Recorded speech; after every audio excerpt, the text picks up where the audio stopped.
The air in these places is different.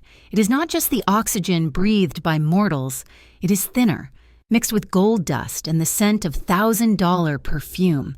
It coats your lungs, makes you feel heavy, slow, an intruder.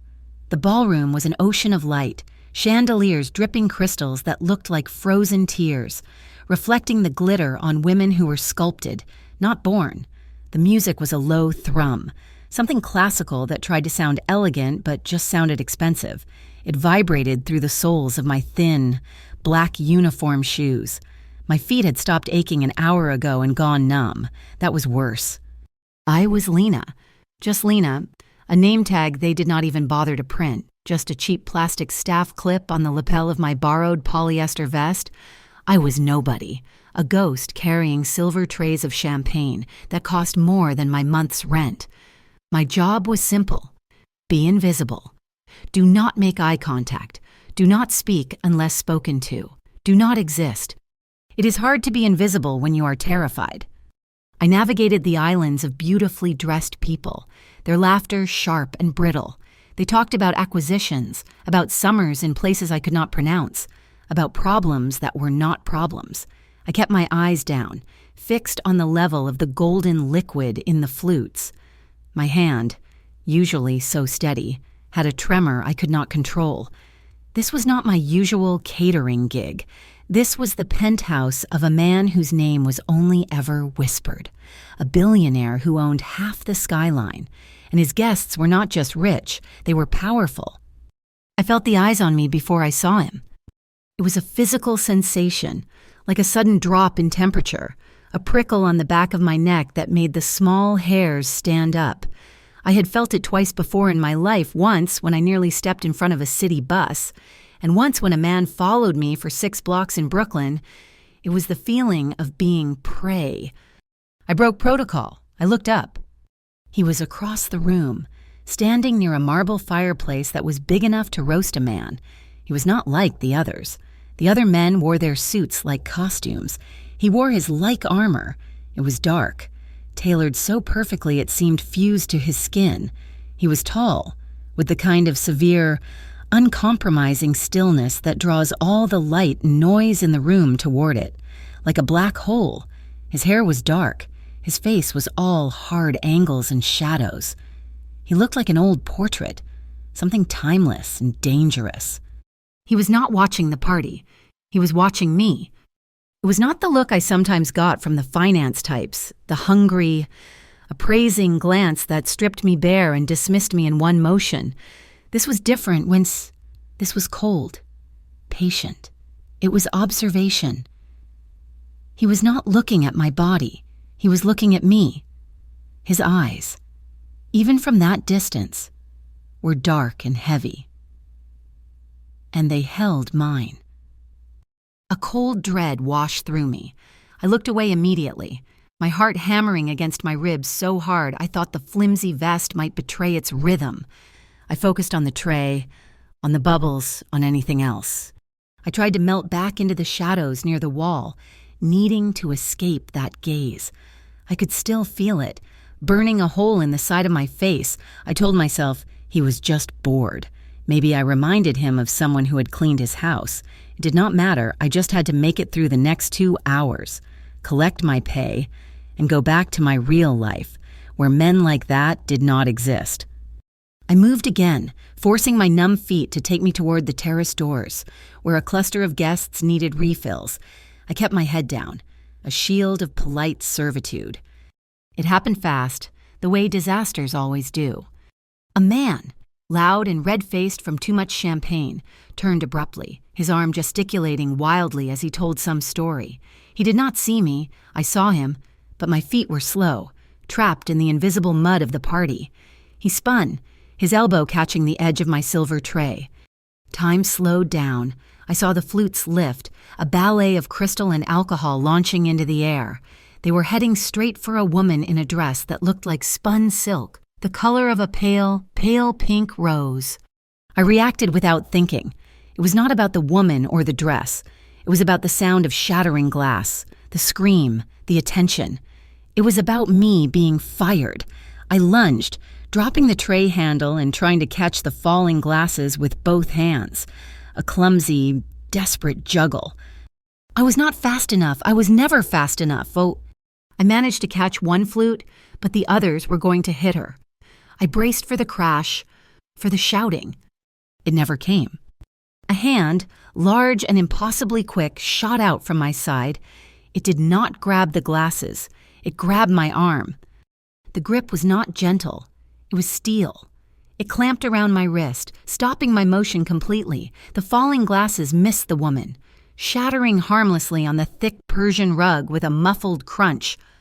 The room went silent. The music, the laughter, everything just stopped. I was frozen, my arm still held in that iron grip. I looked up. He was there, the man from the fireplace, Rocco D'Angelo. I did not know his name then. I only knew the absolute, terrifying coldness of his eyes up close. They were darker than I thought. Not black, but a deep, bruised shade of midnight. He was close enough that I could smell him clean soap, expensive wool, and something else, something metallic and sharp, like old iron. He was not looking at the broken glass. He was not looking at the stunned woman in the pink dress or the man who had caused the spill. He was looking right at me. The silence in the room stretched, becoming thin and sharp, like a wire. Everyone was watching us. I tried to pull my arm back. His grip only tightened. It did not hurt, but it was absolute. There was no escaping it. "I'm sorry, sir," I whispered, the words scraping my throat. "I will clean it up." He ignored me. His gaze traced my face, from my hairline, down my nose, to my mouth, as if he were checking an inventory. It was the most intense scrutiny I had ever endured. He seemed to be looking for something. A flicker of something passed through his eyes. Not recognition, not warmth, it was confirmation. He let go of my wrist, only to take my hand. His fingers laced through mine, a gesture so intimate, so possessive, that a gasp echoed through the ballroom. My hand was small and rough in his skin warm. I tried to snatch it back, horrified. This was insane. I was staff. He was him. "What are you doing?" I hissed, my voice shaking with fear and sudden, inexplicable anger. Rocco D'Angelo did not look at me. He raised his head, his voice cutting through the silence.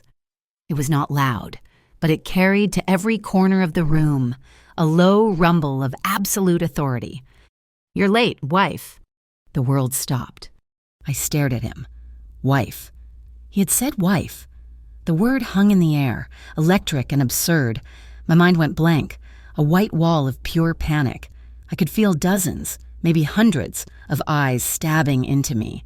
The woman in the pink dress looked aghast. The man who spilled the drinks looked terrified. What? My voice was barely a squeak. "I do not know you. Let go of me."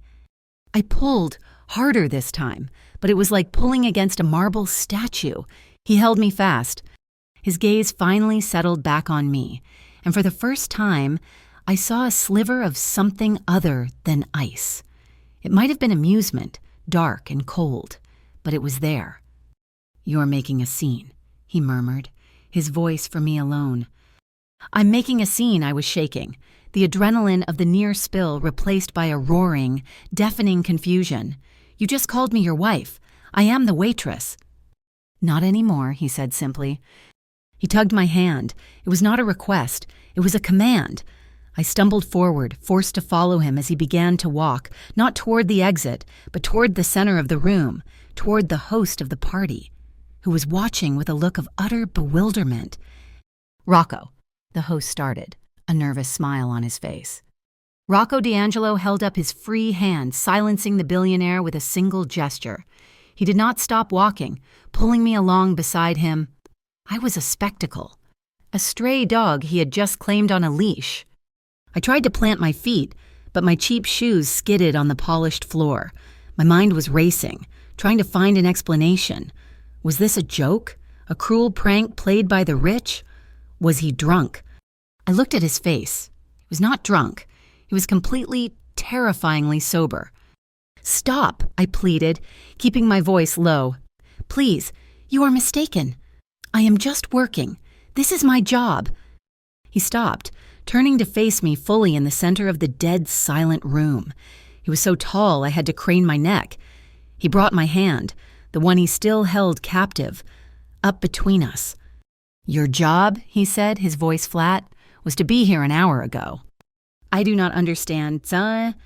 "You do not have to," he said. He then released my hand, only to slide his arm around my waist. He pulled me against his side. It was not a romantic embrace. It was an act of possession. I was pressed against the hard lines of his body, the solid muscle beneath the fine suit. I felt trapped, branded.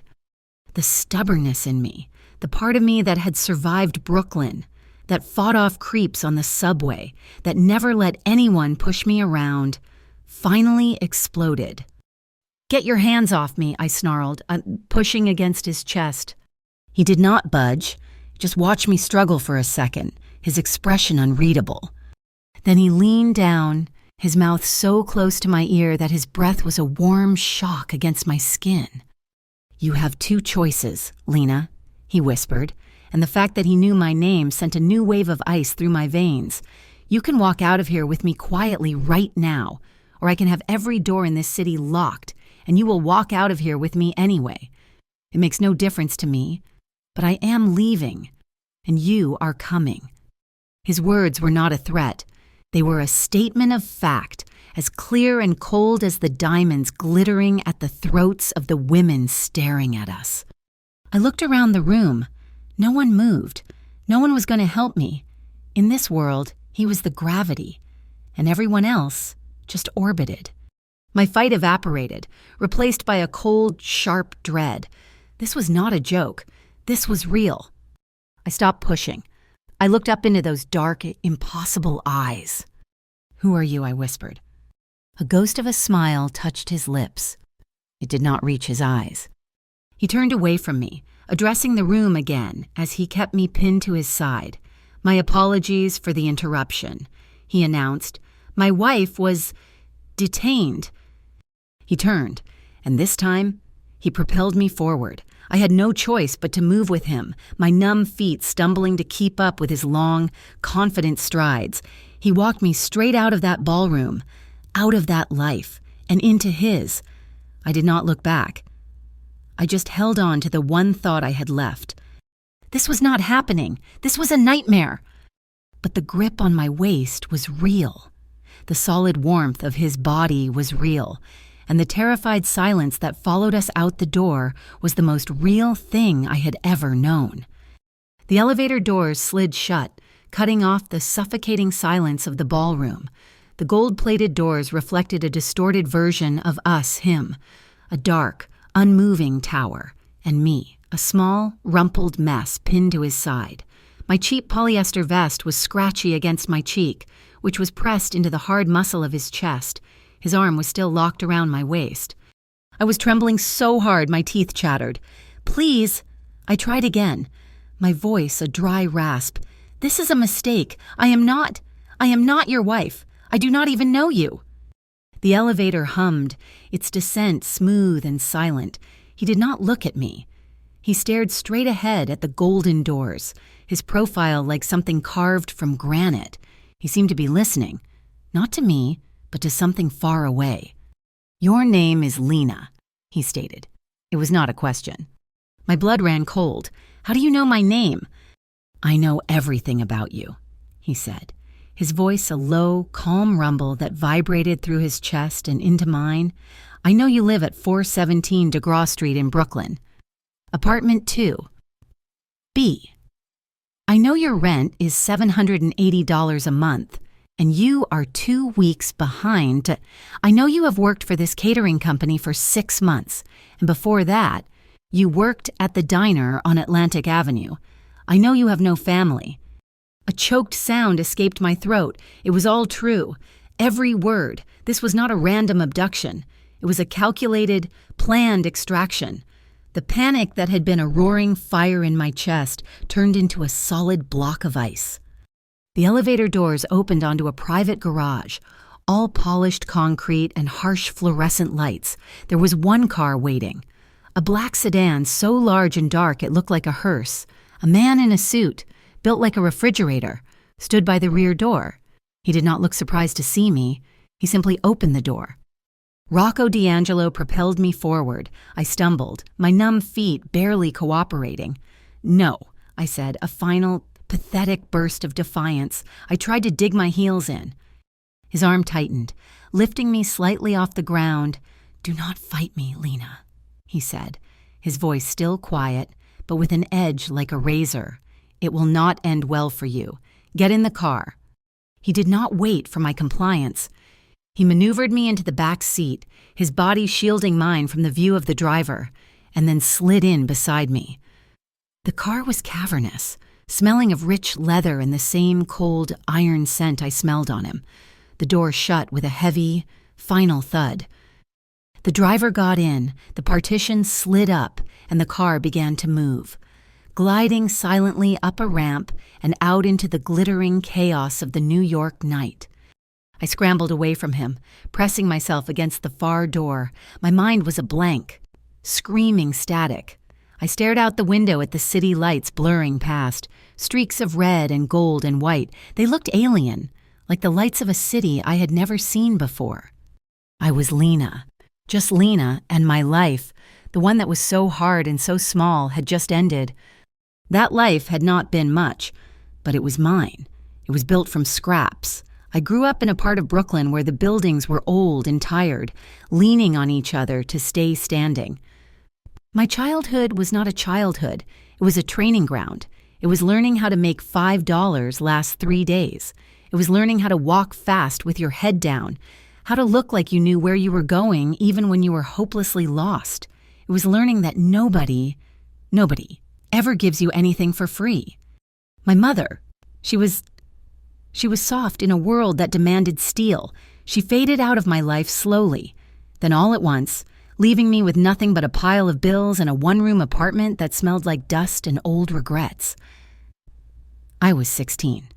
From then on, it was just work. I cleaned houses. I washed dishes in a 24-hour diner. I stocked shelves. I did anything that paid cash and did not ask questions. Love was a fantasy. A story told in movies that had nothing to do with my reality. Love was for girls who had time to dream, girls who were not worried about the electricity being shut off. My dreams were smaller, sharper. My dream was a full refrigerator. My dream was a pair of shoes without holes. I found the catering company through a classified ad. Event staff needed, good pay, flexible hours. It was a step up. It meant I could wear a vest instead of an apron. It meant I could see how the other side lived. The people in the penthouses. I served them their tiny, perfect food and their expensive champagne. And I watched them. And I felt nothing but the vast, cold distance between their world and mine. I had no ambition to join them. I just wanted to take their money, go home, lock my 2 deadbolts, and sleep for a few hours before I had to do it all again. That was my plan. Survive. That was all. And now this. I looked at the man beside me, and he was sitting perfectly still, looking out his own window, as if he were on a casual drive. "Who are you?" I asked again, my voice stronger now. The ice in my chest was turning to a slow, cold anger. "What do you want?" He turned his head slowly. His face was all shadows in the dim light of the car. "My name is Rocco D'Angelo." The name meant nothing to me. It was just a name. Italian. Elegant. It did not explain what he was doing. He must have seen the lack of recognition in my eyes. A small, dry smile touched his lips. "You do not read the right papers, Lena." "Oh, I do not read any papers," I said, my voice sharp. "I work. Or I did. You probably got me fired." "You will not be working for them again," he said, as if stating the weather. "You cannot just take me," I said, my voice rising. "This is kidnapping. I will scream." "Go ahead," he said, his voice calm. "The car is soundproof. The glass is 3 inches thick. No one will hear you." I stared at him. My bluff called. He was not lying. The silence in the car was absolute. The city noise just a distant, invisible hum. "Why?" I finally whispered. "Why me? What did I do?" "You did nothing," he said. He turned to face me more fully, his large body shifting on the leather seat. "This is not about something you did. It is about who you are." "I am nobody," so I spat. "You just proved it. You know I have nothing. I am a waitress." "You are not nobody, Mawagit," he said. His dark eyes locked on mine, and that same intense, heavy gaze from the party pinned me to the seat. "You are the key." "The key to what?" He did not answer. He just watched me. That same look of confirmation. It was chilling. The world Rocco D'Angelo lived in was not the one I saw from the sidewalk. It was not the world of billionaires and tech moguls who threw parties. His was an older world, a darker one. His power did not come from the stock market. It came from blood, from history, from fear. He was the head of the D'Angelo family, a name that made politicians nervous and police captains look the other way. His past was a tapestry of whispered violence. Men disappeared. Rivals had unfortunate accidents. Deals were made in shadowed back rooms that changed the shape of the city. He was a ghost who cast a very long shadow. I did not know any of this. Not then. I only knew the man sitting next to me was the most dangerous thing I had ever encountered. But the outline, it had said, "A soft heart." I looked at his face, at the hard line of his jaw, the severe set of his mouth, the cold, cold eyes. I saw no softness. I saw no heart. I saw a predator. "Where are you taking me?" I asked. My voice flat. The fight had gone out of me, replaced by a dreadful, weary curiosity. "Home," he said. "That is not my home," I said. "My home is in Brooklyn." "No," he said, and his voice was so certain it terrified me. "Your home is with me now." The car was moving downtown, past the bright lights of Midtown, toward the older, darker parts of the city. We drove for what felt like an hour, in total silence. I watched the neighborhoods change, from glass towers to brick warehouses, until finally, we pulled up to a massive steel gate. It slid open without a sound, and the car drove into a courtyard surrounded by a high stone wall. He was taking me to a fortress. The driver opened his door, but Rocco put a hand on my arm, not a grip, just a touch, but it held me in place. "Before we go inside," he said, "you need to understand something." I waited. "You will be safe here. No one can hurt you." I almost laughed. "No one except you. You mean—" His eyes hardened. "I will not hurt you, Lena. I am doing this to protect you."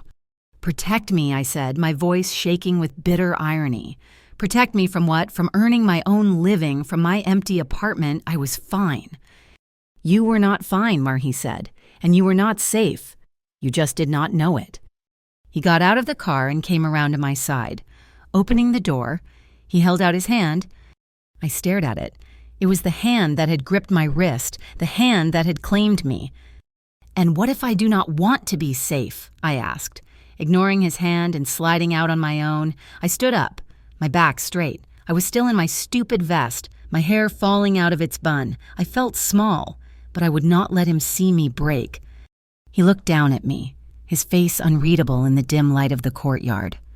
"It does not matter what you want," he said, his voice soft, almost gentle, which was somehow more terrifying than his anger. "You are here, and you are mine." He turned and walked toward the massive front doors of the house, not looking back. He knew I would follow. Where else could I go? I was trapped. I was in the heart of a world I did not know existed, claimed by a man who was a walking shadow. And as I took the first step to follow him into that fortress, a single, cold question echoed in my mind. He had called me his wife. He had called me the key. What did he want me to unlock, and what would happen to me when he was done? I was in his world now, and I knew, with a certainty that settled in my bones, that ghosts in this world did not get to leave. The house was a fortress, but it was also a cage, a very beautiful cage. It had been 4 days since Rocco D'Angelo had ripped me from that ballroom, from my life. 4 days of suffocating silence and gilded surfaces. My polyester vest was gone, replaced by clothes I found hanging in a closet the size of my entire Brooklyn apartment, silk and cashmere things, soft against my skin, but they felt like a costume. I was still Lena, the waitress, just dressed in the skin of someone else. He gave me the run of the house, which felt like a joke. The house was enormous, a maze of dark wood, heavy furniture, and thick rugs that swallowed every sound. There were windows, massive ones, but they only looked out onto the high stone walls of the courtyard. I had seen 2 other people, a woman named Sophia, older, with sad eyes and a silent mouth, who brought me food on silver trays, and the refrigerator-sized man from the garage, who stood at the end of the hallway. He never spoke. He just watched. Rocco himself was a ghost. He would be gone when I woke up, and he would return late at night. I would hear the heavy front door open and close, his low voice a rumble in the foyer, but then nothing. He left me alone. This was somehow worse than being watched. It made me feel like an object, a thing he had acquired and stored, to be dealt with later. The silence gave me time to think, and my fear, which had been a blinding white panic, was cooling into something harder, anger, and beneath the anger, a deep, restless curiosity. He had said, "You are the key." He had said, "I am protecting you." These words circled in my head. They were lies. You do not protect someone by kidnapping them. You do not claim a stranger as your wife for her own safety. He wanted something. And if I was ever going to get out of this cage, I had to figure out what it was. On the 5th day, the curiosity won. The refrigerator man was at his usual post, but I walked right past him. I needed to know what was in this house. I needed to find a crack in the wall. I explored. I opened heavy doors to rooms filled with furniture draped in white sheets, rooms that smelled like dust and old secrets, a library with thousands of books that looked like they had never been read, a formal dining room that could seat 30 people. And then I found his office. The door was not locked. I hesitated, my hand on the cold brass knob. This was a line. I could feel it. Crossing it meant I was no longer a passive victim. I was something else. I was a spy in my own prison. I pushed the door open. It was not like the rest of the house. This room was alive. It smelled of him, that iron scent, and old paper and faint, stale cigar smoke. One wall was all windows, looking out onto a different, smaller garden. The other walls were lined with shelves, but not just books. This room was a command center. And then I saw it.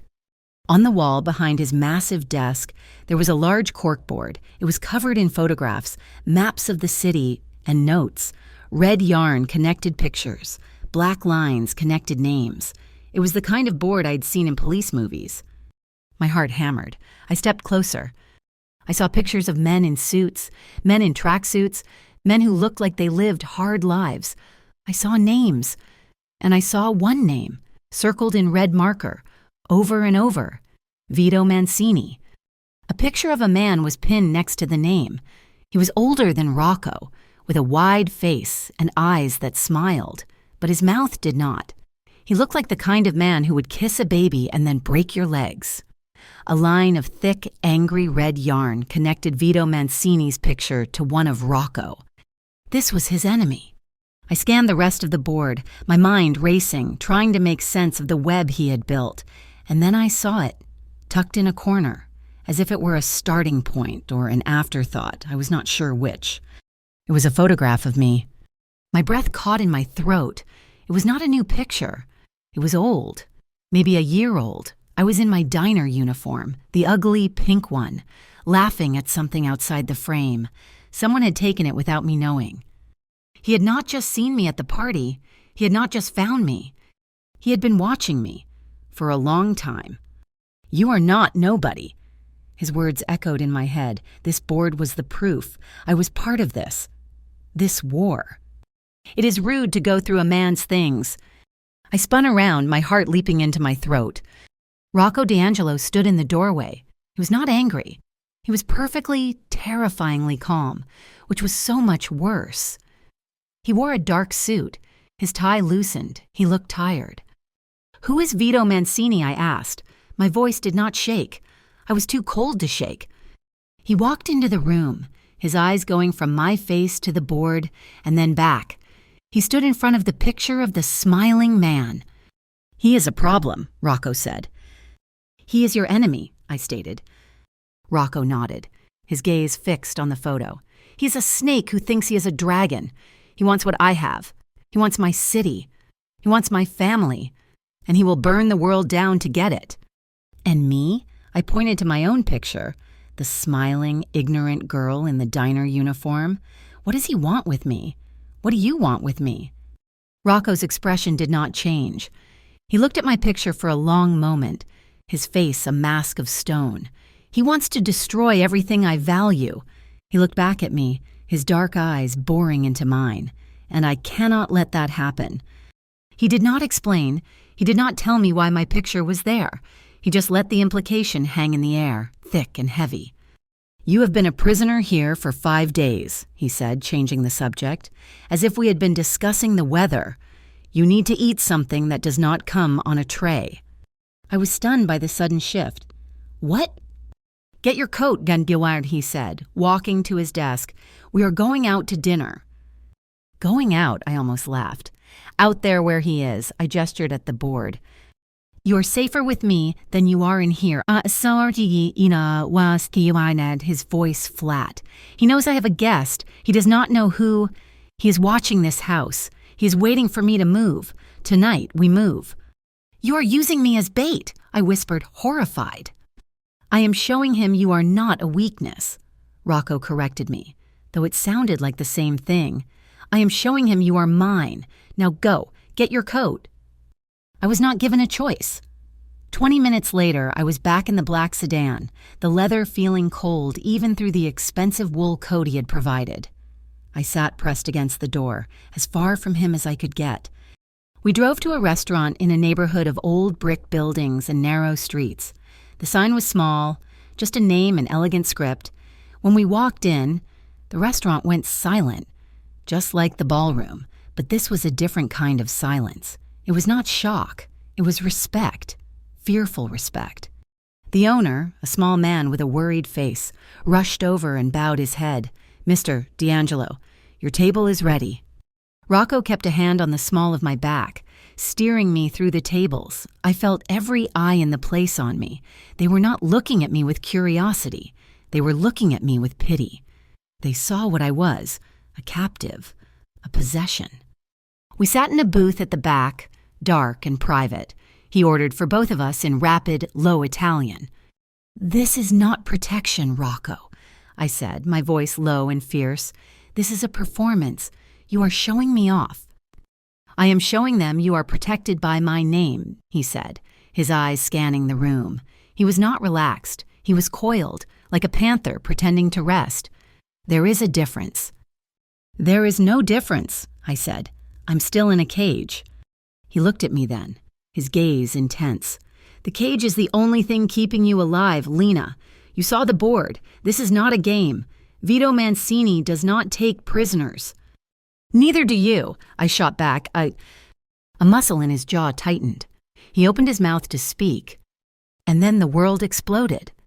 The front windows of the restaurant dissolved in a storm of shattering glass. The sound was deafening. A roar of gunfire that punched the air out of my lungs. People screamed. I was frozen for a half a second, my mind unable to process the noise, the chaos. Rocco moved. He did not reach for a weapon. He did not duck. He lunged across the table and grabbed the front of my coat and hauled me off the seat. I fell to the floor, and in the same motion, he was on top of me. His body was a solid, heavy weight, shielding me completely. He pushed my head down, his hand gripping the back of my neck, holding me against the carpet, which smelled like spilled wine. "Do not move," he commanded, his voice a low growl in my ear. The air filled with noise, more gunfire, closer this time, shouting in Italian, the crash of tables overturning. It was everywhere. I was trembling, My face pressed into the floor, my hands clutching at the fabric of his suit jacket. His heart was hammering against my back, a steady, fast beat. He was not scared, he was alive. I could feel the tension in every muscle of his body as he pressed me harder into the floor, making himself the only target. Then, as quickly as it started, it stopped. The roaring silence that fell was almost as terrifying as the noise. The only sound was a woman sobbing somewhere in the room and the drip of liquid. Rocco did not move for a full 10 seconds. He just stayed on top of me, his breathing heavy, his hand still locked on my neck. "It is clear, boss," a voice called out. It was the driver. Rocco let out a breath and slowly, heavily, pushed himself off me.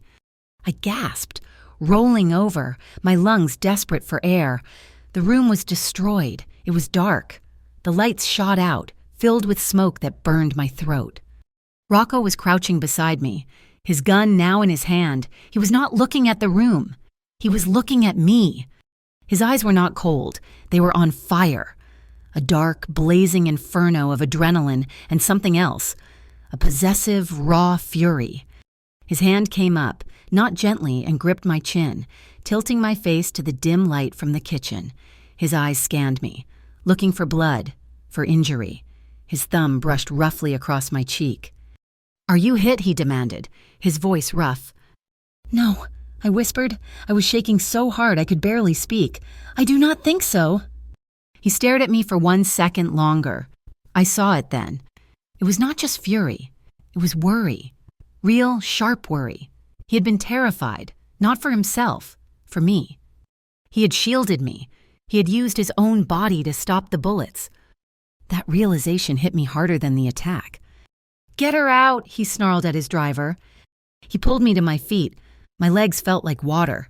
He half dragged, half carried me toward a back exit, his body still partially shielding mine. We moved through the wrecked dining room, past unmoving shapes on the floor. I kept my eyes on the back of his head, refusing to see what was left. We were shoved into the car, and it peeled out of the alley, tires screaming. I sat in the dark, my arms wrapped around myself. The adrenaline was fading, leaving a cold, sick emptiness. Rocco got in the front seat, barking orders into a phone in Italian. His voice was pure rage. I had wanted to leave. I had wanted to escape his world. But tonight, his world had come for me, and the only reason I was alive was because the man I hated, the man who had stolen me, had put himself between me and the bullets. He hung up the phone and the car went silent, except for the hum of the engine. I finally found my voice. "This is because of me," I whispered. "He knew you were there. He knew you had me." Rocco's head turned, his silhouette dark against the passing streetlights. "He knew I had you," he said, his voice flat and cold again. But I had heard the rage, I had seen the worry, and now he knows I will not let you go. I leaned my head back against the leather. I had wanted to escape, but I saw the truth now. Rocco was not lying. Walking out of his house was not an option. There was no my world to go back to. I had been marked. And the most terrifying part, the part that made my stomach twist and my hands shake, when his body had covered mine, in that moment of pure terror, I had felt it, the one thing I had not felt in my entire life. Safe. The ride back to the fortress was silent, but it was a new kind of silence. It was not the cold, empty silence of my first few days. It was a thick, heavy silence, charged with the gunpowder and adrenaline of what had just happened. I did not huddle against the door this time. I sat. I watched the city lights flash over Rocco's face in the front seat. He was a dark, brooding shape, his rage a palpable thing radiating from the set of his shoulders. He had saved my life. He had thrown his body over mine. That fact was a hard, uncomfortable stone in my gut. Hating him had been simple. He was the kidnapper, the monster, the cage builder. But the man who had shielded me, his heart hammering against my back, was not simple at all. He was something else, something more terrifying. He was a man who protected what was his. and he had declared in front of the entire world that I was his. We swept back through the steel gates. This time, I was not a terrified captive being dragged inside. I was a survivor. Walking in on my own 2 feet, my mind sharp and cold, the house felt different. It was no longer just a prison. It was the only safe place in a city that was trying to kill me. Rocco did not speak. He stormed past me, shrugging out of his suit jacket. There was a rip in the shoulder, a long tear where a bullet or shrapnel had grazed the fabric. My breath hitched. He had been that close. He went straight to his office, his driver and 2 other men I had never seen before following him. The door shut, and I heard his voice, a low, angry bark of Italian. I was left alone in the massive foyer, my hands still shaking. Sophia, the quiet housekeeper, appeared from the shadows. She looked at me, her sad eyes taking in my disheveled state, the smoke in my hair. She did not say a word. She just gestured for me to follow. She led me upstairs to a different room, a suite even larger than the first. A fire was already burning in the fireplace, and a deep tub was steaming in the adjoining bathroom. "You should bathe," she said, her voice a soft, accented whisper. "There are clothes." I nodded, numb. I locked the door behind her, a useless gesture. I knew and stripped off the expensive, smoke-stained clothes. I looked at myself in the mirror. I was pale, my eyes huge and dark, my lips swollen where I had bitten it. I looked like a victim. I sank into the hot water, and the trembling finally stopped. I replayed the attack, the glass, the noise, and Rocco's weight on me. He had not hesitated. Not for a second. I trust. This was not a game. This was a war. And Vito Mancini, the smiling man from the photograph, was not just Rocco's enemy. He was mine now, too. I had been drawn into his world, not gradually, but in a single, violent shove, my old life. The one I had been mourning, the life of a waitress struggling for rent, it was gone. It had burned away in that restaurant. The life I had now was one of high stone walls, silent housekeepers, and men who shielded you from bullets. Over the next few weeks, the house changed. It was no longer a quiet prison. It was a command center. Men came and went at all hours, dark-suited and grim-faced. The silence was gone, replaced by the constant low hum of a machine at war. And my role changed. Rocco did not leave me alone anymore. He would be in his office, the door open. When I walked by, he would look up. "Sit," he would say. It was not a request. I would sit on the leather sofa, watching him. He worked the phones. He studied maps. He gave orders. He never explained what he was doing. He just let me be there. He let me listen. At first, I understood nothing. It was a tangle of names and places, but I was a quick study. I had survived Brooklyn. This was just a different kind of street. I started to connect the dots, to understand the flow of his business, the territories, the allegiances. I learned the names of his capos, his top soldiers, and I learned the name of the main threat, Vito Mancini. The attacks became more frequent. Not on us, I did not leave the house again, but on his operations. A warehouse torched, a shipment hijacked, a man who worked for him found in the river, each time. Rocco's anger would settle deeper, colder. "Why do you let me hear this?" I asked him one night. He was standing by the window, looking out at the dark garden, a glass of something amber in his hand. "You wanted to know who I was," he said, not turning. "This is who I am." "You are a general," I said. He turned his head, his eyes glinting in the dim light. "I am a king, and kings have to protect their territory." "And their queen," I asked, the word tasting bitter on my tongue. "Is that what I am, the wife?" He set his glass down and walked toward me. He stopped just inches away, looking down at me on the sofa. "Vito attacked that restaurant because he thought you were my woman. He thought you were a weakness, a piece of leverage." "And was he right?" "He was wrong," Rocco said, his voice low. "He thought I would trade something for you. He did not understand. I do not trade for what is mine. I just destroy the man who tried to take it." He was close, too close. I could feel the heat radiating from his body. I could smell the whiskey on his breath. My heart was not hammering with fear.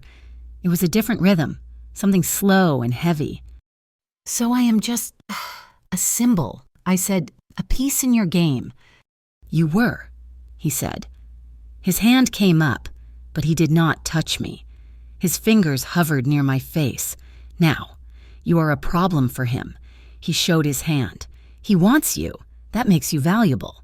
That makes you dangerous." I started to learn. I was not just an observer. I began to speak. "That man," I said one afternoon, pointing to a photo on his war board, a new face. "He was at the party." Rocco looked up from his desk, his focus sharp. "Where?" "By the terrace. He was talking to the host, but he was watching you."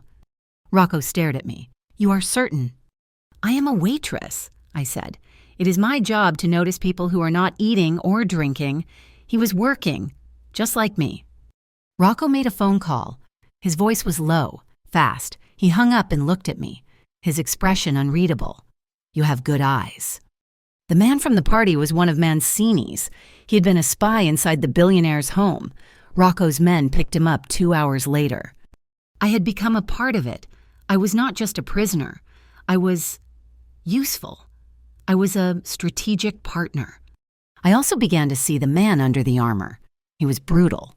Yes, he was ruthless. But he was not a monster without cause. I saw him with Sophia, the housekeeper. He spoke to him in gentle Italian and asked about her son. I saw him with his men. He was hard on them, but he was loyal. He had rules, an old dark code. He was still my jailer. I was still trapped. The stone walls were still there, but the lines were blurring.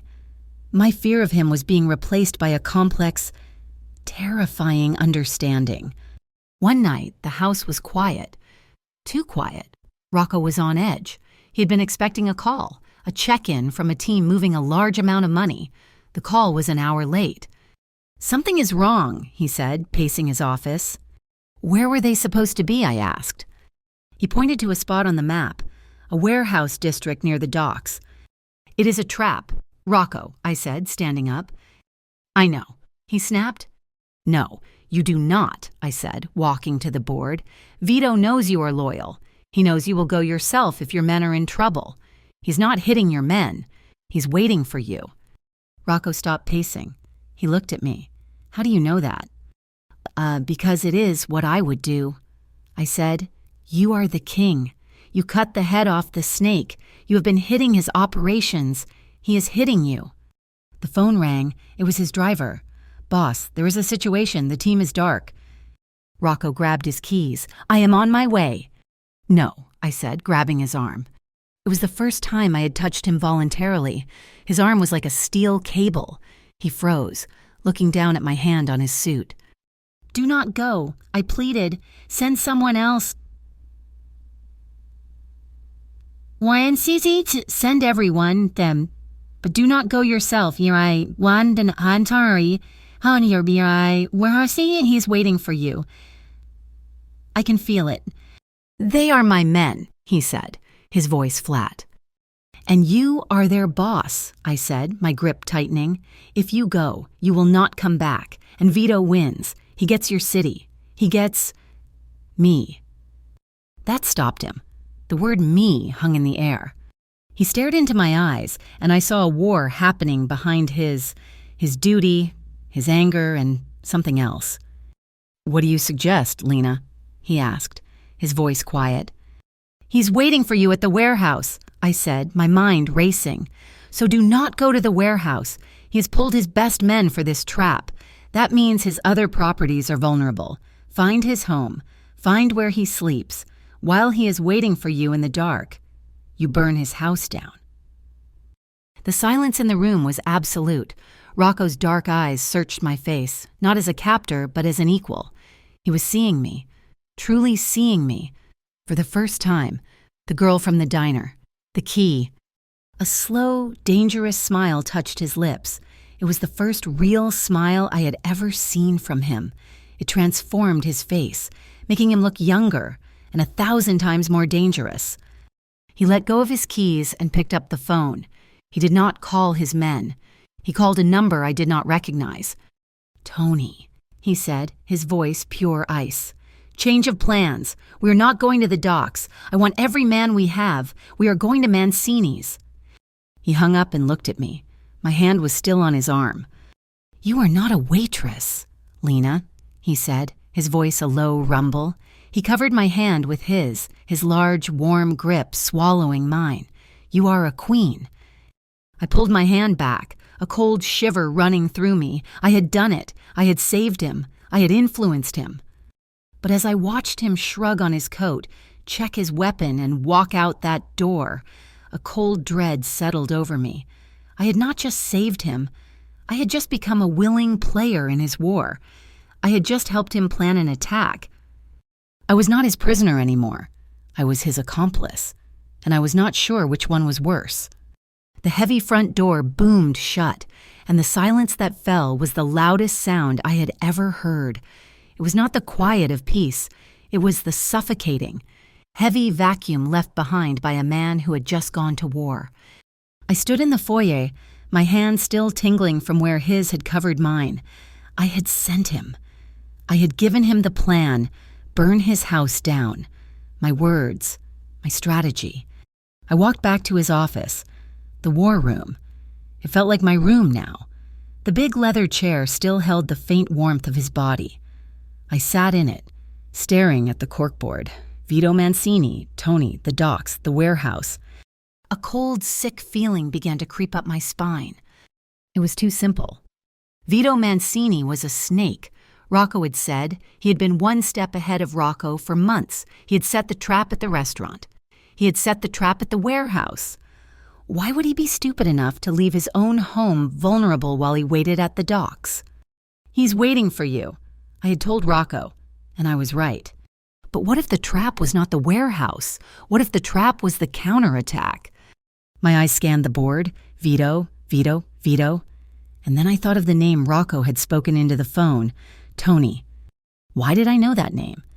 I closed my eyes, forcing myself back to the party. The first night, the glitter, the champagne, the spies, the man on the terrace. I had spotted him. But there was another one. He was not watching Rocco. He was near the bar, talking to the man I had identified. They were laughing. A big man, broad shoulders. He had turned, and I had seen his face. My eyes snapped open. I knew him. I went back to the board, searching for his picture. It was not there. Of course it was not. He was not an enemy. He was an ally. He was Tony, the man Rocco had called, the man he was with right now. "He's a snake who thinks he is a dragon," Rocco had said of Vito. But what if there were two snakes? The trap at the warehouse was not a failure. It was a test. Vito and Tony wanted to see if Rocco would come. He had not. I had stopped him. So they set a new trap. A better one I had helped them build. They knew Rocco's men were hit. They knew he was angry. They wanted him to retaliate. They had left a trail of breadcrumbs, making it look like Vito was waiting at the docks, leaving his home undefended. And Tony, his trusted brother, was leading him right into the slaughter. "Oh my God," I whispered. I grabbed the desk phone. I did not know anyone's number. I dialed 0. Sophia answered. "Get me Marco," I said, my voice sharp. "Marco, the driver, the refrigerator." "He's not here, Signora," she said. "Find me someone. Anyone. Now." A minute later, a man I did not know, one of the house guards, appeared at the office door. He was young, his eyes wary. "You called—" "Get a car, we are leaving," I commanded. He blinked. "I cannot do that, ma'am. Mr. D'Angelo's orders. You stay here." Mr. D'Angelo is walking into an ambush," I said, my voice low and fierce. I pointed to the board. "He's being led into it by Tony. They are working together, Vito and Tony. They are going to kill him." The guard's face hardened. "Tony Antonio Moretti, you are crazy, lady. He's the boss's right hand, his oldest friend." "He is a traitor," I shouted. "Think the restaurant, the warehouse. How does Mancini know where he is? Every single time Tony is feeding him, and he just fed Rocco to the wolves. We have to go." "My orders are to protect you," he said. his hand moving to his side. "And that means keeping you in this house." I stepped toward him, my hands clenched. I was a waitress. I was a prisoner.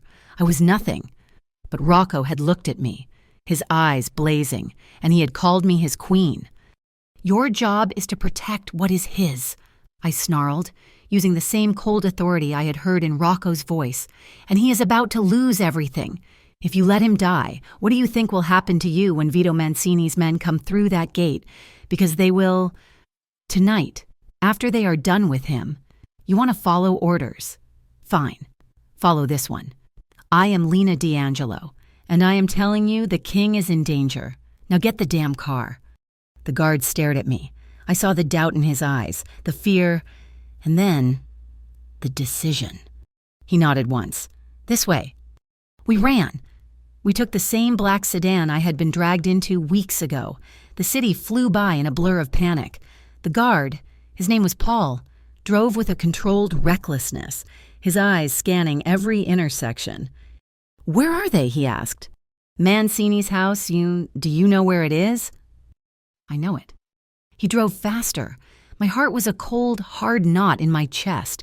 I was not afraid of the gunfire. I was not afraid of Vito Mancini. I was afraid of being too late.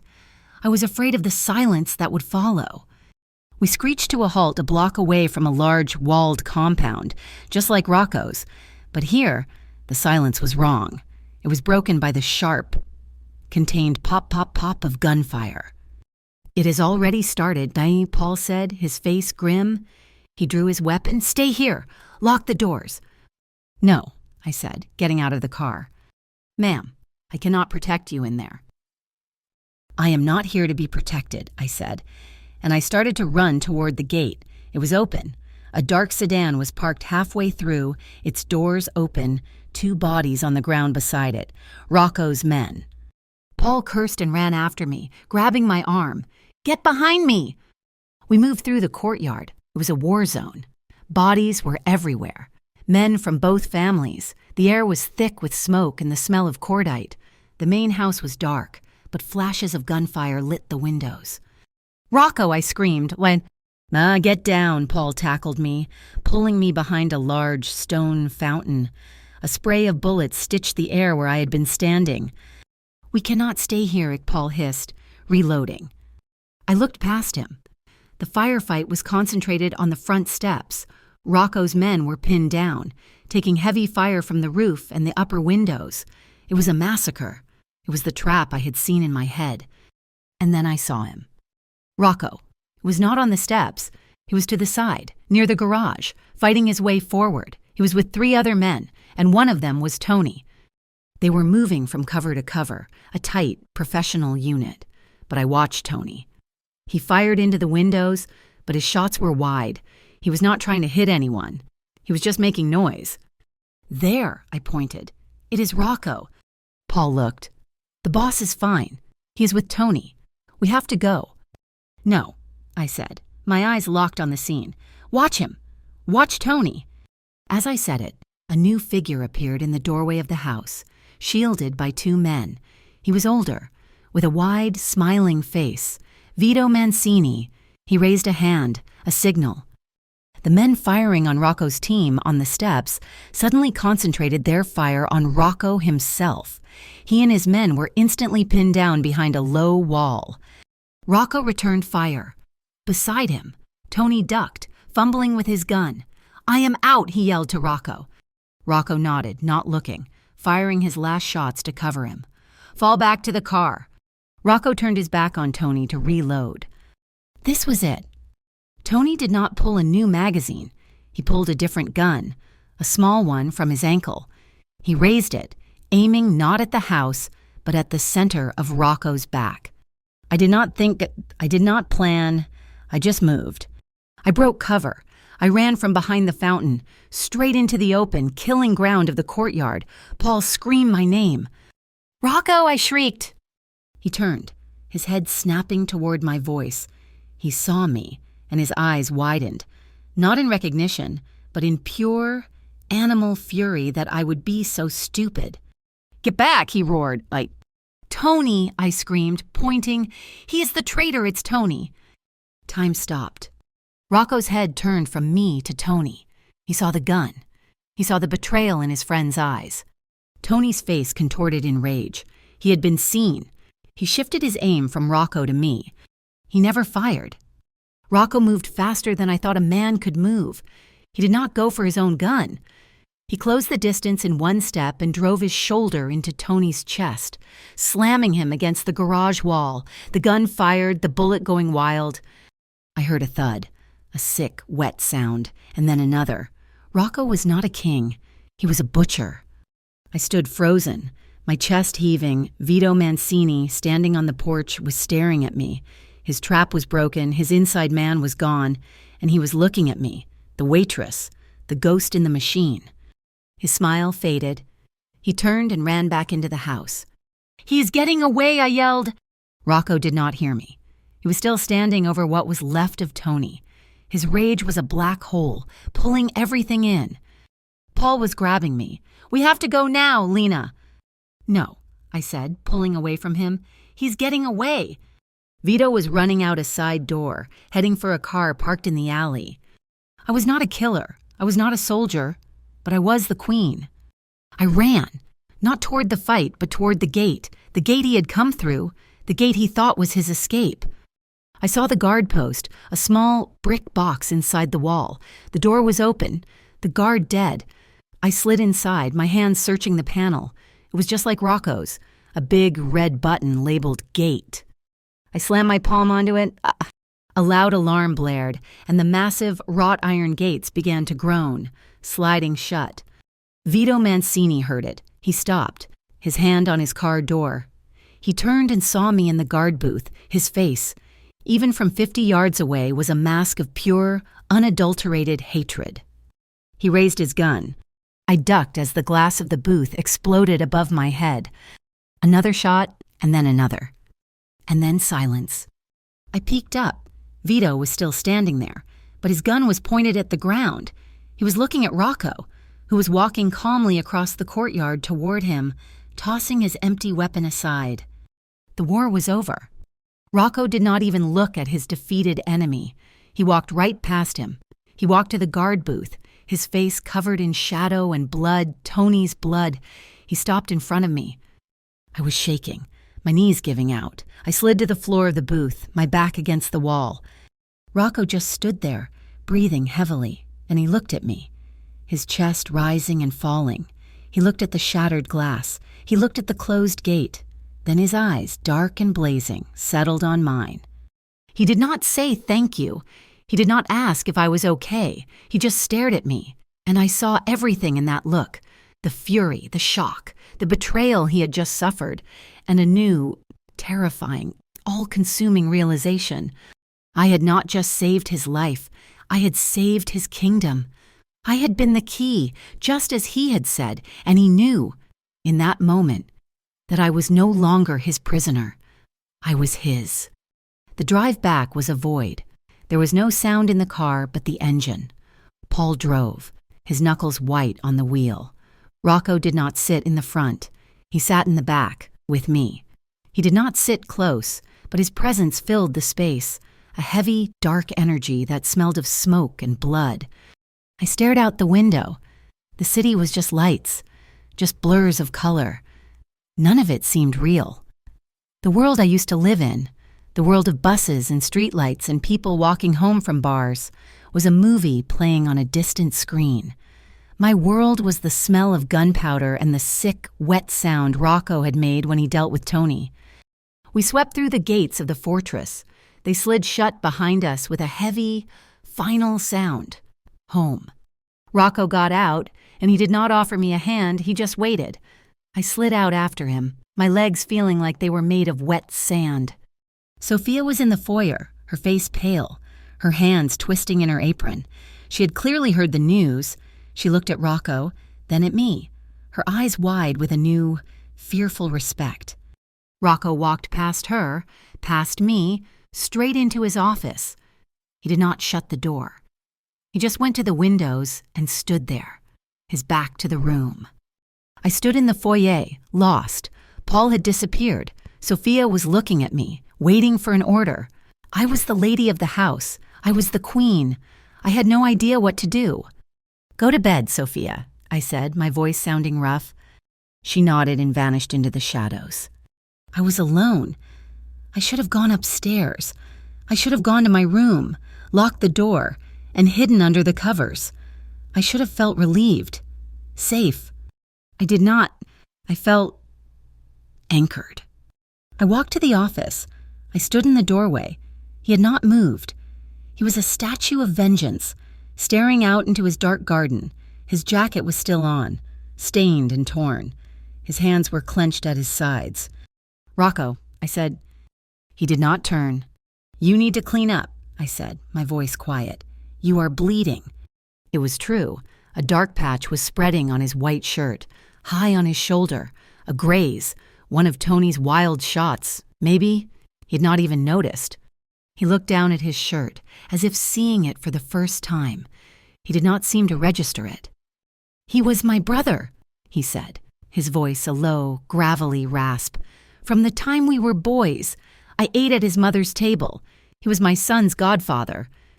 It was the first I had heard of a son. It did not matter. All that mattered was the sound of his voice. It was not anger. It was hollow. The rage had burned out, leaving this. "He chose his path," I said. "And you," he said, turning slowly to face me. "You're just a girl from Brooklyn. How did you see it?" "I am not a girl from Brooklyn," I said, walking into the room. I felt exhaustion pulling at every muscle. "Not anymore. You made sure of that. I am just me. And I saw what you did not want to see. He was too close to you. He was family." "Family is not who you are born with," I said, stopping a few feet from him. "It is who you bleed for." His eyes, dark and haunted, fixed on mine. He looked at me for a long time, as if he were seeing me for the first time. The waitress, the ghost, the woman who had screamed his name in a courtyard full of bullets. "I need a doctor," he said, finally admitting his weakness. "I was the one who called. I was the one who brought Sophia back to get hot water and towels. I was the one who stood there while a quiet, grim man came, stitched Rocco's shoulder, and left without a word. And when the doctor was gone, I was the one who stayed." He sat in his desk chair, his shirt off, the white bandage a stark contrast to his dark skin. He looked broken. I did not know what to do. My old life had no script for this, so I did the only thing I could. I poured 2 glasses of the whiskey from his decanter. I handed one to him. He took it, his fingers brushing mine. His skin was cold. I sat on the sofa, the one where I used to sit as his prisoner, his observer. Now, I was something else. We drank in silence. The war was over, but the wreckage was all around us. Vito Mancini was in a federal holding cell. Rocco had made one call, a tip to the authorities. After he had disarmed him in the courtyard, Vito's empire was finished. But Tony's betrayal had left a wound that stitches could not close. "What happens now?" I asked. Rocco took a long drink, his eyes closed. "Now, we rebuild. We find the rats he left behind. We make it known that I am still the king." "And me?" I asked, my voice small. "Am I still your wife, your prisoner?" He opened his eyes and looked at me. The weariness in them was profound. "You were never my prisoner. Lena, not really. You were a possibility." He leaned forward, the glass in his hand. "I did not know your name when I saw you at that party. I just knew your face. I had seen it in a file." "What file?" "My father. He had an arrangement with a man a long time ago. That man had a daughter. My father owed him a debt. The debt was you." My blood ran cold. "What are you talking about?" "It was an old world promise, a betrothal, to seal an alliance. The man was your father, Lena, a man who got in over his head and traded his only daughter to save his own skin, and then disappeared." I stared at him. "My father, left, he died." "He ran," Rocco said, his voice flat. "And my father died. The promise was forgotten until Vito Mancini found it. He found your father. He found you. He knew you were the one loose thread, the one D'Angelo debt that was unpaid. He was going to use you against me, to claim you were his, to disgrace my family name. I could not let that happen. So you claimed me first, I whispered, the pieces clicking into place. The party. You're late, wife. It was not a kidnapping, it was an acquisition, a preemptive strike. I went to that party to find you, he admitted, to see who you were, to assess the threat. I was going to contain you, put you somewhere safe, out of his reach. But you did not, I said. No, he said, his gaze intense. I did not. I saw you, and I changed the plan. You took me, you locked me up. I brought you home, he corrected me, his voice rough. It was the only way to protect you, and I did not want to let you go. I looked down into my glass. The girl in the photograph? The key? It was all a lie. I was not a key. I was a pawn, a piece of property in a game that had started before I was born. So it was all a lie, I said, the words tasting like ash. The protection, keeping me close, calling me your queen. It was all just to keep your property out of another man's hands. I stood up, my hands shaking. The exhaustion was gone, replaced by a cold, sharp rage. I was a fool. I had thought I was special. Lena, he said, standing up. He was unsteady, his hand going to his shoulder. Do not, I spat. Do not say another word. You used me. You used my fear, my mind, everything. You are no better than Vito. That is not true. Is it not you took my life? You built a cage and told me it was for my own good, when it was for your pride, your family name. It was for your good, he roared, and the king was back, the hollow man gone. His eyes blazed. Do you think Mancini would have treated you like I did? Do you think he would have given you rooms and clothes? He would have used you, broken you, and thrown you away to make a point. And what did you do? I screamed back.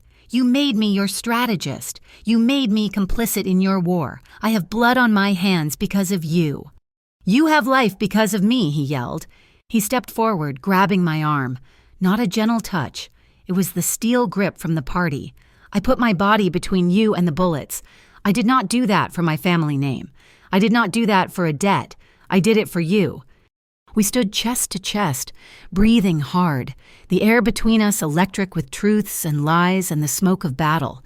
His grip on my arm was painful, but I did not pull away. I hate you, I whispered, the words a lie, and we both knew it. I know, he said, his voice raw. His other hand came up, his thumb brushing my cheek, just as it had in the restaurant. His touch was rough, possessive. I cannot go back, I said, my voice breaking. I cannot be that girl again, the waitress. I do not even know who I am anymore. I know who you are, he said, his voice so low I could barely hear it.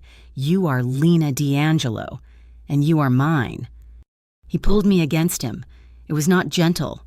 It was a collision. His mouth found mine. It was not a kiss of love. It was a kiss of possession, of survival, of two worlds crashing together. It was brutal and desperate and raw, and it tasted like whiskey and smoke and blood. I did not fight him. I kissed him back. I kissed him back with all the rage and fear and confusion that had been boiling inside me for weeks. I gripped the front of his shirt, pulling him closer, as if he were the only solid thing in a world that had dissolved around me. This was not a choice. It was an inevitability. It was the end of the war and the beginning of something far more dangerous. He was my captor. He was my savior. He was the man who had lied to me from the beginning. And I knew, as his hand slid from my arm to my waist, pulling me so close I could feel the frantic beat of his heart, that I was not his prisoner. I was not his partner. I was his, and I would never ever be free. That kiss was not the end. It was the beginning. It broke, not gently, but like a fever, leaving us both breathless and shaking in the wreckage of his office. I stepped back, my lips burning, my mind reeling. The taste of him, whiskey and iron and rage, was branded on my mouth. He did not apologize. He did not smile. He just watched me, his dark eyes stripped bare, his chest heaving. The king had been toppled, not by an enemy but by a traitor, and the waitress had been the one to save his crown. "Lena," he said, his voice a low rasp, and my name, on his lips, suddenly sounded different. It was not a name he had read in a file. It was a name he had shouted in a hail of gunfire. It was his... I did not answer. I walked out of the office, my legs steady. I went upstairs, not to the room he had given me, but to his. It was dark, massive, and smelled of him. I did not turn on the lights. I just went to the window and looked out at the high stone walls. The cage. But the walls did not feel like a prison anymore. They felt like a border. The border between the world that had tried to kill me and the world that I had just claimed. I heard him come up the stairs, his steps heavy. He stopped in the doorway of the bedroom. I did not turn. I just watched the moon light up the edges of the stone. "You are in my room," he said. It was not an accusation. It was a statement of fact. "You're in my life," I replied. "I think we are even." I heard him move, shedding his torn, bloody shirt, the sound of the fabric hitting the floor, the clink of his belt buckle. He did not come to the window. He went to the bed. The springs groaned as he sat down, then sighed as he lay back. He was wounded, exhausted, and broken. I stayed at that window for an hour, or maybe it was a lifetime. I was finally, truly seeing the choice. I could walk out. I could walk out that front gate, and he would not stop me. Not now. He was too broken. I could go back to Brooklyn, find a new diner, a new apartment, and pretend the last few weeks had been a nightmare. I could go back to being invisible. Or I could turn around. I turned around. In the dim light from the window, I could see his shape on the bed. He was on his back, one arm thrown over his eyes, the other resting on his chest, near the bandage. He was not asleep. He was waiting. I walked to the bed. I did not lie down. I sat on the edge, near his feet. "You need to rest, Rocco," I said. He did not move his arm. "I cannot close my eyes," he said, his voice flat. "I see his face." "Tony, he was my brother." "He was a snake," I said, my voice hard. "And you cut off his head. Now it is over." "You think so?" He let out a dry, harsh laugh. "You cut the head off one snake, and two more grow in its place. This is not over. It is never over." I thought of my old life, the dread of the first of the month, the fear of walking home in the dark, the constant, grinding worry about money, about food, about survival. "Nothing is ever over," I agreed. "You just pick your war." He finally moved his arm, looking at me in the shadows. His gaze was heavy, searching. He was seeing me, not as a debt, not as a pawn, not as a key. He was seeing the woman who had just sat on his bed, in his room, in the dark, and was not afraid of him. "You picked your war, Lena," he asked. "You picked it for me." I said, "You dragged me into it, but I was the one who finished it." "Yes, you did." We stayed like that, in the quiet, for a long time, the king and the queen, in their fortress, surrounded by enemies, betrayed by family, and in that silence, I made my choice. I stood up, and I began to undress. His eyes never left me. It was not with hunger, not the way men had looked at me before. It was with a kind of dark, stunned reverence, as if I were a miracle he could not understand. I was not his. I was not his property, not his debt, not his prisoner. I was his equal. I slid into the bed beside him, pulling the cool sheets over us. I did not touch him. I just lay there, on my back, staring at the ceiling. "Get some sleep, Rocco," I whispered. "We have work to do tomorrow." He did not answer, but a few minutes later, his breathing finally deepened. His hand, in the space between us, found mine. He did not grab it. He just laid his fingers over the back of it, a simple human touch, and we slept. The next few months were a blur. The D'Angelo family had been cut deep, but the rot had been exposed. Rocco was a changed man. The hollow grief passed, replaced by a cold, focused efficiency. But it was different now. He was not alone. I was at his side, not as his wife in the way the world saw it, but as his right hand. I sat in his office, in our office, and I listened, his men, who had first seen me as a curiosity, then as a protected pet, now looked at me with an awe that bordered on fear. I was the one who had seen the betrayal. I was the one who had closed the gate. I was the one the boss listened to. I learned the business.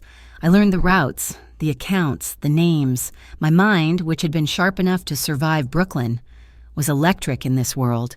I saw patterns he missed. I saw the whispers of lies before they became threats.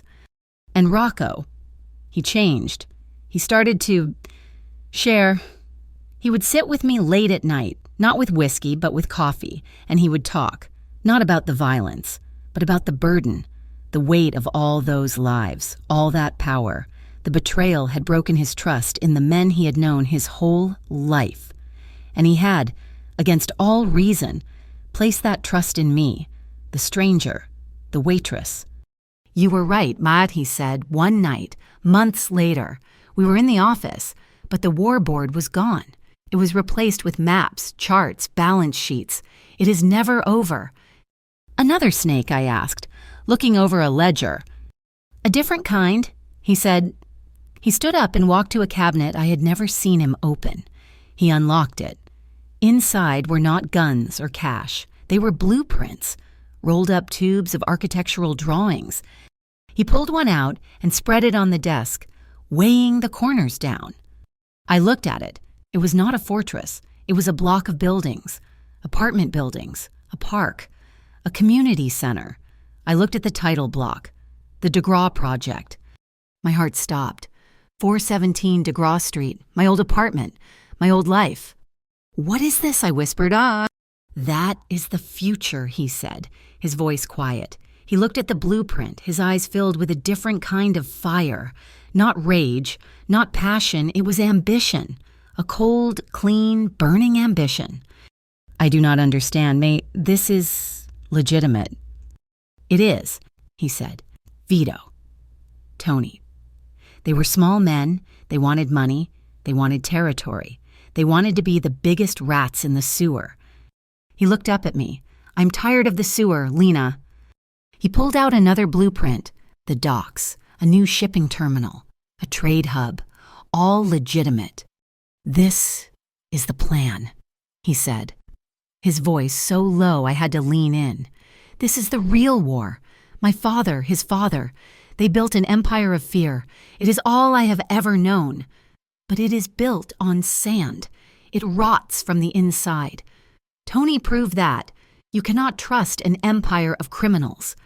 "So you are leaving?" I asked, my mind reeling. "Leaving?" He laughed, a short, sharp sound.